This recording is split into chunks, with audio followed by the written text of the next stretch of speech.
शायद मुझे यहाँ से शुरू करना पड़ेगा। देखता हूँ। लेन देन करती मुद्रा के रूप में हजारों वर्ष से चली आ रही है और आज भी उसकी विश्व मान्यता कायम है। अब विश्व मान्यता कायम है, इनका मतलब ये है कि इनका कहने का कुछ और मतलब है। इनका कहने का कुछ ये है, जो रुपया एक्चुअली में स्टैंडर्ड बना हुआ था वो पूरे विश्व में बनाया गया, मतलब मान्यता पूरी हो गई थी उस समय पूरी, जैसे कि इसी के हिसाब से लेन देन होगा। इसी चीज़ को अलग अलग देश में कोई कहता है कि डॉलर, इसी चीज़ को नाम अलग अलग करके सब नामीकरण कर दिया गया है। जो स्टैंडर्ड का जो सिस्टम है नामीकरण करके, शायद मेरी आवाज़ आ भी रही होगी, मुझे पता नहीं, थोड़ा नॉइस वाला एरिया है, समझने में ज़रूर दिक्कत होगी। चलो खैर, मापक के सिद्धांत के अनुसार दुनिया के हर मापक का मानक स्टैंडर्ड मात्रा से स्थिरांकन होता है और उसी प्रकार भारतीय मुद्रा रुपया मूल्य का मापक है। मूल्य का मतलब किसी भी गुड्स की जो वैल्यू है उसी की मेज़रमेंट के हिसाब का एक स्टैंडर्ड है, उसे कहते हैं रुपया। भारतीय रुपया कह लो या फिर किसी भी अलग अलग करेंसी के हिसाब से, क्योंकि स्टैंडर्ड हर जगह का तोड़ा गया है। कभी भी किसी भी करेंसी की वैल्यू डिग्रेड और अपग्रेड नहीं हो सकती है। अगर डिग्रेड अपग्रेड हो रही है तो इसका मतलब वो इलीगल है, ये चीज़ है बात। मूल्य का मापक है, इसकी मानक मात्रा भी स्थिरांकन होती है, उसे घटाया या बढ़ाया नहीं जा सकता। रुपये का मानक स्टैंडर्ड मूल्य को घटाना या बढ़ाना अवैध है। भारतीय न्याय संहिता 2023 अधिनियम 10 और धारा 178, मतलब ये 178 से लेके 188 तक, 178 से लेके 188 तक की सिक्कों के ऊपर कानून बनाया गया, जिसके कानूनों में ये लिखा है कि सिक्के या नोट या बैंक नोटों एवं सरकारी या स्टैम्प के कूटकरण, जैसे स्टैम्प की कोई वैल्यू नहीं होती, कोई समानता नहीं है सरकारी, उस स्टैम्प की बात भी है। जैसे reserve bank of India note अभी मेरे पास पता नहीं है या नहीं, मैं देखता हूँ। नोट होगा तो मैं ज़रूर बताता, शायद नहीं, नोट तो नहीं है, नोट खैर है नहीं अभी। तो नोट पे होता है, इसमें यहाँ पे लिखा होगा ज़रूर, नोट कहीं दिखा रखा होगा। नोट कहाँ पर है? नोट होगा इसमें कहीं ना कहीं, बैकग्राउंड में कहीं ना होगा, बैक पेजेस में मतलब। ये तो रिज़र्व बैंक के RTI लगाई थी, वो उन सब चीज़ों के दस्तावेज इसी में ही होगा। थोड़ा सा आगे जाके यहाँ पे सिक्के का स्टैम्प है, इस चीज़ की अगर ये मतलब अगर किसी भी मेटल पे अच्छी तरह का स्टैम्प लगा दिए तो उसकी डिवैल्यूएट करने वाला व्यक्ति को ना जेल में डालने का होता है। डिवैल्यूएट मतलब उसको मानता नहीं है, उसको एग्री नहीं करता, उस चीज़ के बारे में भी जानकारी बताइए। यहाँ पर आज़ाद हिंद फौज की करेंसी है, लेकिन वो नोट नहीं दिख रहा मुझे, शायद आगे जाके ज़रूर दिख जाए। खैर कोई बात नहीं, वो तो आप लोग जान जाओगे, ठीक है। यहाँ पे धारा के हिसाब से ये है, स्टैम्प के कूटकरण अपराध संबंधित धाराएं हैं।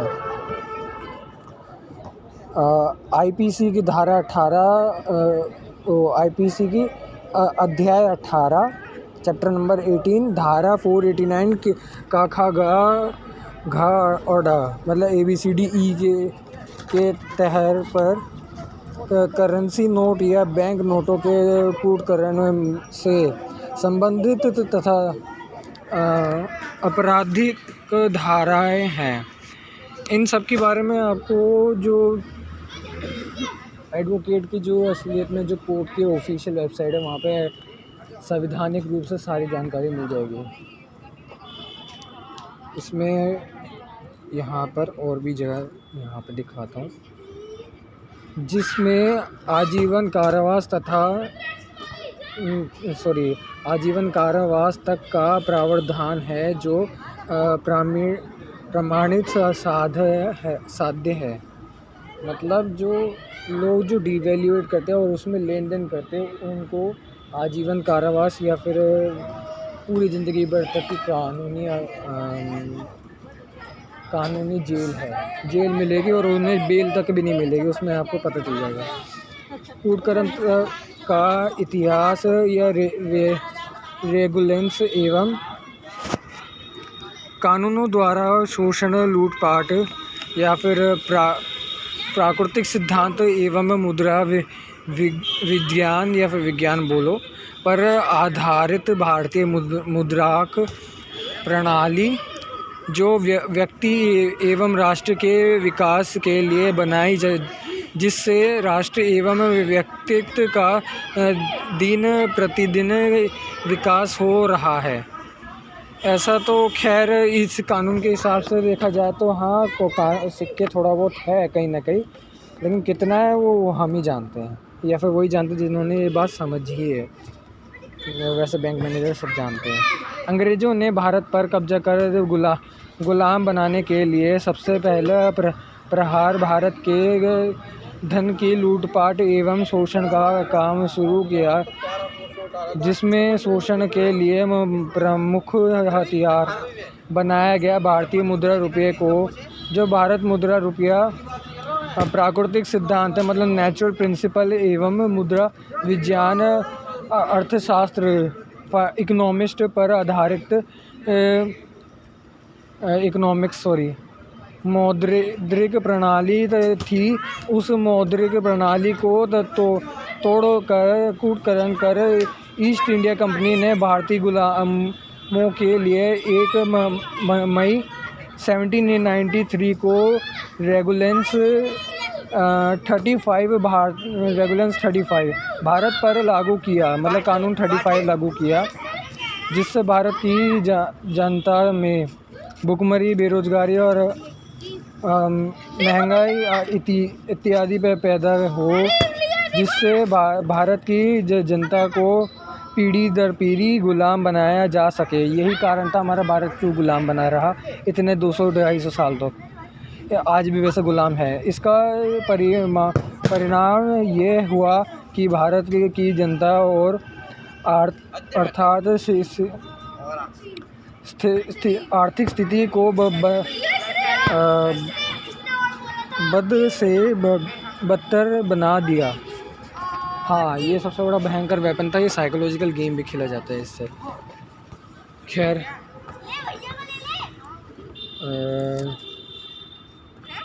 तत्पश्चात 27 मार्च 1806 में रेगुलेंस 3, 21 मार्च 1812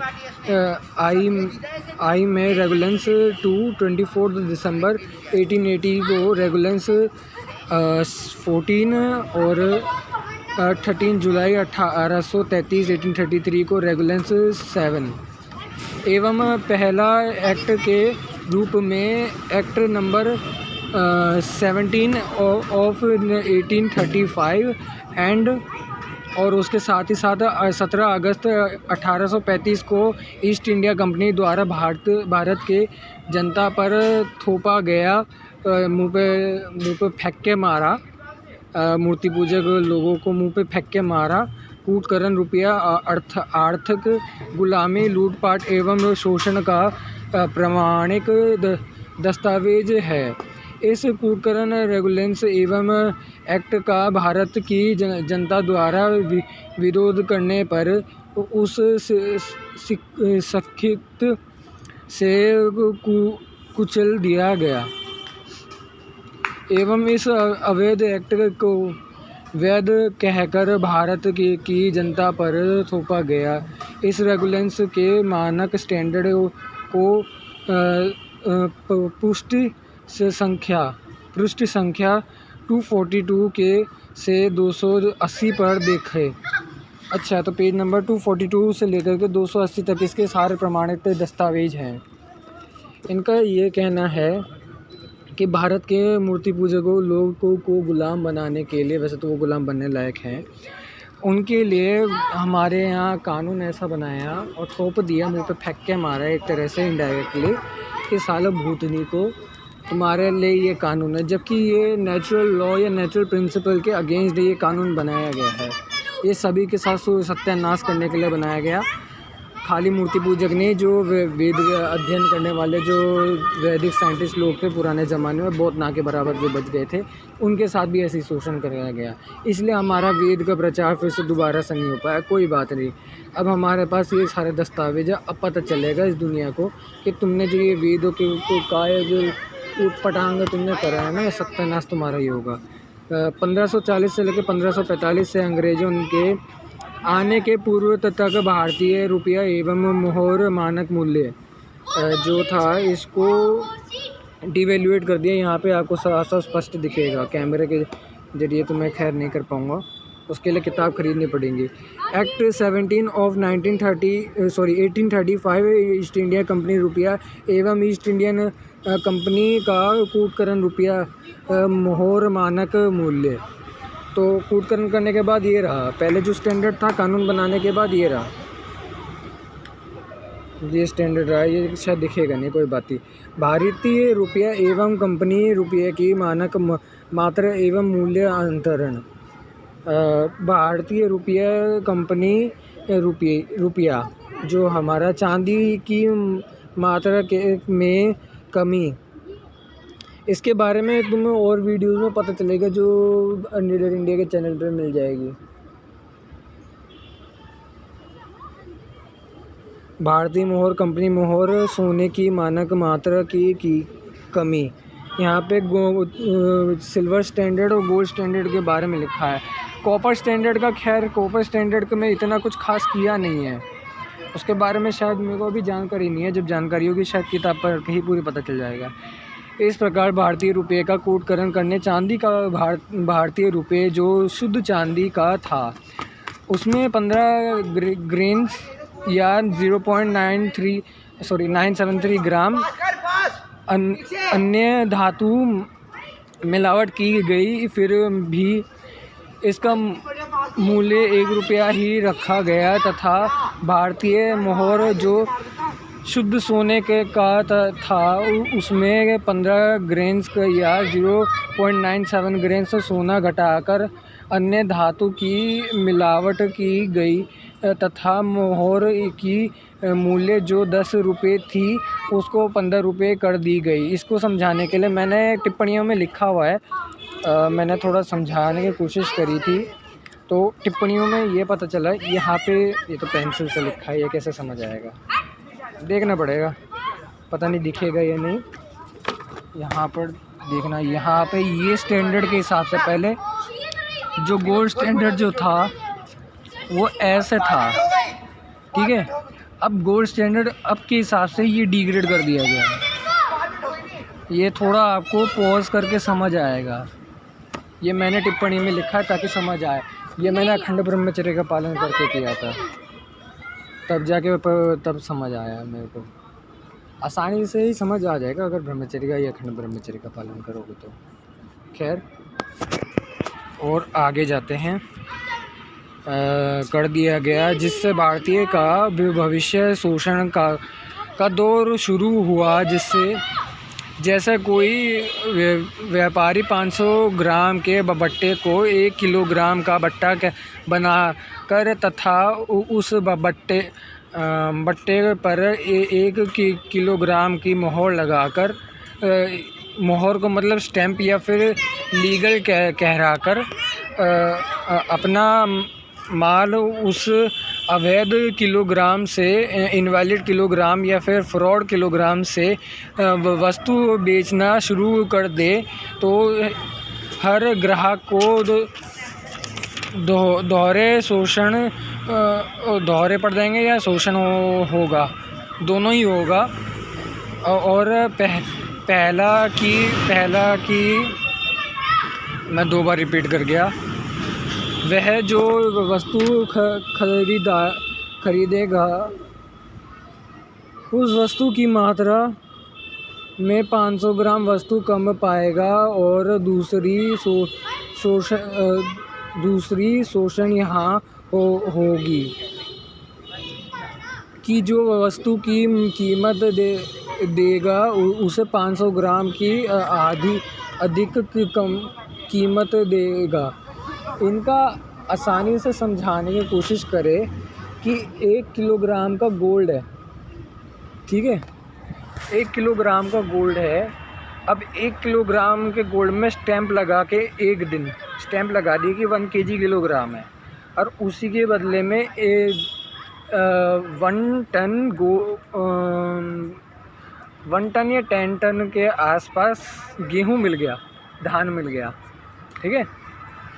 अगले दिन वो व्यापारी अब सोना लेके आता है जिसमें स्टैंप नहीं लगा, और उसे क्या करता है, आधी किलो लेके आता है। पहले 1 किलो था, अब आधी किलो लाता है, और मिली भगत में वो आधी किलो का मतलब 500 ग्राम का जो गोल्ड है उस पर स्टैंप लगा देता है, कह देता है कि भाई ये 1 किलो है, स्टैंप लगा दिया। अब सामने वाले व्यक्ति को पता नहीं कि उसने पीछे क्या कूटकर्म करा है, तो क्या मिली भगत हुई है, और उसी चीज़ को 1 टन धान के बदले में ले लेता है। इसका मतलब ये कि उसके जो धान था उसकी कीमत को हाफ कर दिया।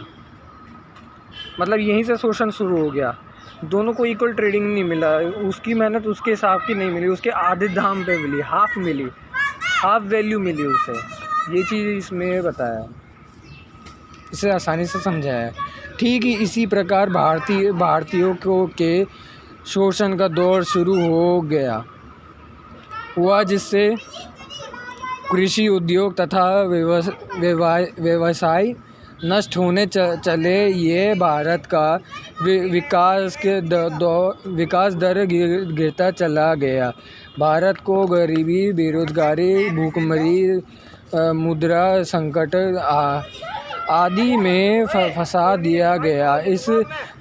इस तरह भारतीय मौद्रिक प्रणालियों जो सैद्धांतिक था उसे इन विदेशियों ने कूटकर्म कर शोषण हेतु भारतीय गुलामों भारतीय गुलामों का मतलब यह है कि पूरे भारत के जितने भी लोग हैं उन सबको गुलाम बताया गया है। यहाँ पर गुलामों के लिए मनमानी मानक मूल्य का निर्धारण किया, जिससे इस गुलामों को पीढ़ी दर पीढ़ी आर्थिक गुलाम बना रखा जा सके।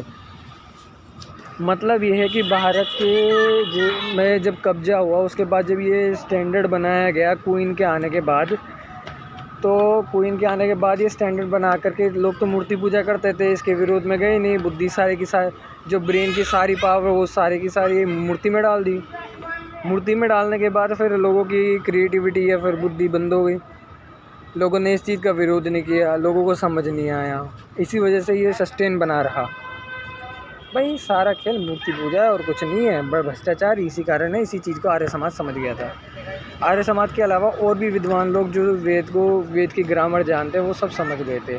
जो साइंटिस्ट लोग थे वो भी सब समझ गए थे, और वैसे भी रॉथस्चाइल्ड तो जानता ही था इस चीज़ को, उसी ने तो किया था, वो क्यों नहीं जानेगा।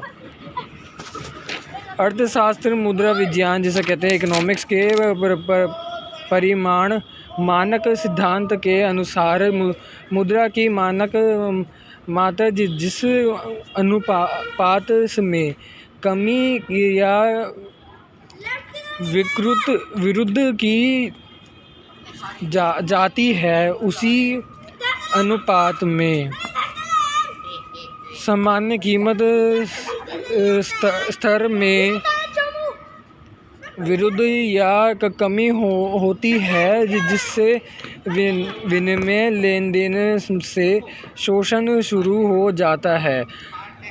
अर्थ मुद्रा बोलो के मानक स्टैंडर्ड के घटाने बढ़ाने से दोहरा शोषण होता है। ब्रिटिश शासन द्वारा शोषण, लूटपाट 1 नवंबर 1858 को ईस्ट इंडिया कंपनी को समाप्त कर ब्रिटिश इंडिया गवर्नमेंट का शोषण शुरू होता है। ब्रिटिश इंडिया का गवर्नमेंट ने भारतीयों के शोषण के लिए 23 अप्रैल 1862 को एक्ट नंबर 8 ऑफ 1862 1862 की बात ये है एक्ट है, जिससे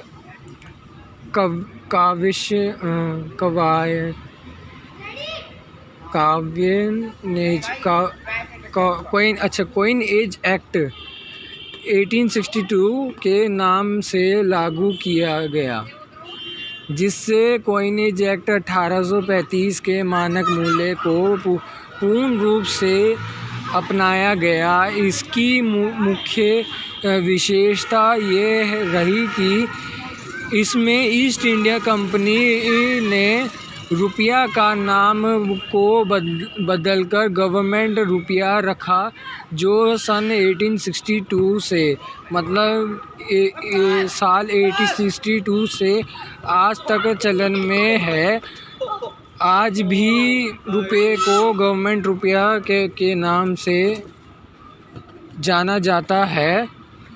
4 अप्रैल 1870 को जो मुद्रा ब्रिटेन की थी, उस मुद्रा को एक्ट नंबर 18 ऑफ 1870 को क्वीन एक्ट 1870 थोड़ा सा उसमें बदलाव किया गया है कि नाम पर से जाना जाता है, भारत पर लागू किया गया। ब्रिटिश सरकार ने सरकारी लेन देन ब्रिटिश मुद्रा सीलिंग एवं सोवरेज से करने लगी। किसानों का लगान भी स्वर्ण मुद्रा के रूप में देने को विशेष कर दिया गया। ब्रिटिश सरकार के जिस ब्रिटिश मुद्रा सोवरेज के मूल्य रुपये से 10 रुपये थी, उस सोवरेज की कीमत 15 रुपये कर दी गई। अर्थात सोवरेज में वो जो मैंने स्टैंडर्ड दिखाया वो ये चीज़ है। कंपनियों मोहर की कीमत बर्बाद कर दी गई, जबकि सोवरेज और कंपनियों मोहर से स्वर्ण मानक का भारी अंतर था। अब इसको अच्छी तरह से समझाने की कोशिश करता हूँ मैं। बहुत सारे कानून लाए गए जो ब्रिटिश इंडिया जो क्वीन का राज था, क्वीन एलिज़ाबेथ का राज था, पता नहीं क्वीन विक्टोरिया का राज था। विक्टोरिया के राज के समय पर ही ये सब शुरू हो गया और ऐसे ऐसे कानून बनाए। कानून बनाने के बाद फिर उसके बाद ऐसा इन्होंने कानून बना करके थोपा मूर्ति पूजकों के सामने, जो साला मूर्तियों के तलवे चाटते उन्हीं के साथ ही ऐसा हुआ है। तो अब देखो भाई, ये विवाद तो भाई जो सच्चाई है सो सच्चाई है। उस समय मूर्ति पूजा चलती थी, उस चीज़ के दस्तावेज है, ठीक है। तो उस समय यही चीज़ हुआ था। इन्होंने सोवरेज बना के न जाने क्या क्या करके, जो मैंने स्टैंडर्ड दिखाया, ऐसा करके इन्होंने किया है कानून बना करके। उसमें और अमेंडमेंट करते गए ये लोग। फिर उसके बाद ही इन्होंने क्या किया है, भारतीय मोहर ईस्ट इंडिया कंपनी मोहर तथा गवर्नमेंट सोवरेज के सोने के मानक मात्रा एवं मानक मूल्य का अंतर ये इस तरह से किया गया, जिसमें सोना चांदी और उसका किया गया कॉपर का। तो इस तरह भारत गुलामों को लूटने तथा शोषण करने का कीर्तिमान स्थापित करता हुआ अर्थ 3.72613 ग्राम सोना प्रतीत मोहर या 15 रुपये पर लूटपाट शोषण किया गया, जिससे परिणाम आज तो भाई बहुत गंदा वाला स्टैंडर्ड गिराया गया है इस समय। वो भी इनवैलिड कानून के हिसाब कर गया है इन बैंकिंग सिस्टमों ने। प्रामाणिक मुख्य रूप भारत की कृषि एवं उद्योग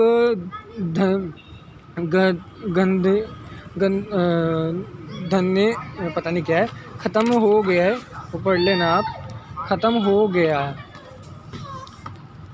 और भारत की जनता गरीब, बेरोजगार, भूखमरी, मुद्रिक, ये सरकार ये चीज़ इस पे ध्यान नहीं देगी क्योंकि उन्हें पता है अगर कर दिए तो पूरी दुनिया सतयुग में आ जाएगी। वो बात अलग है, द्वापर के चलेगा, लेकिन सतयुग वाला इफेक्ट होगा।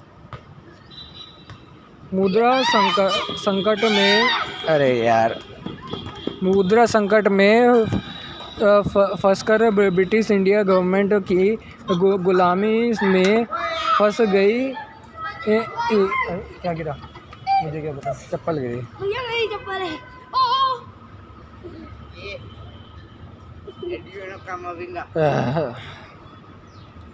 गुलामी में फंस गई, जिसका प्रमाणित दस्तावेज कॉइनेज एक्ट 1870 ये वाला है शायद, 1870, 1862 एवं 1835, पहले के से लेकर 1870 तक ये ढंग से लिखा नहीं है, उसके लिए किताब खरीदनी पड़ेगी।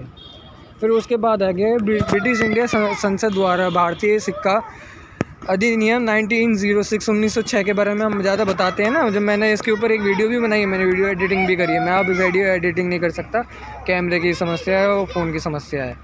जब फ़ोन आएगा तब देखेंगे।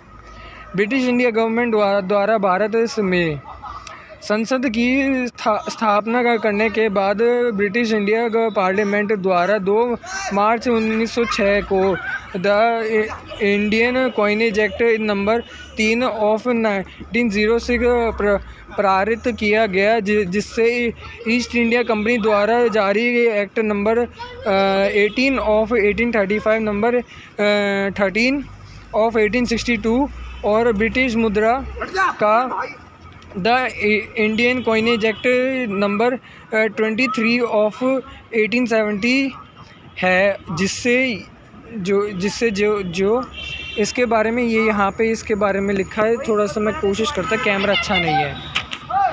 जो यहाँ पे जो का त्यों रखा है इन्होंने, और फिर हुबहू का मतलब एज इट इज़ का कहा है। इसमें एज इट इज़ बोला जाता है। हुबहू को अपना लिया गया मतलब उसको एडॉप्ट कर लिया गया, एज इट इज एक्सेप्ट कर लिया गया। इसका प्रमाणित दस्तावेज कॉइनेज एक्ट 1906 एवं इसकी धारा 15 है। उसके बारे में यहाँ पे दस्तावेज लिखा है शायद, नहीं उसके बारे में मेरे पास पीसी में हैगा और डिस्प्ले टूट गई। अभी देख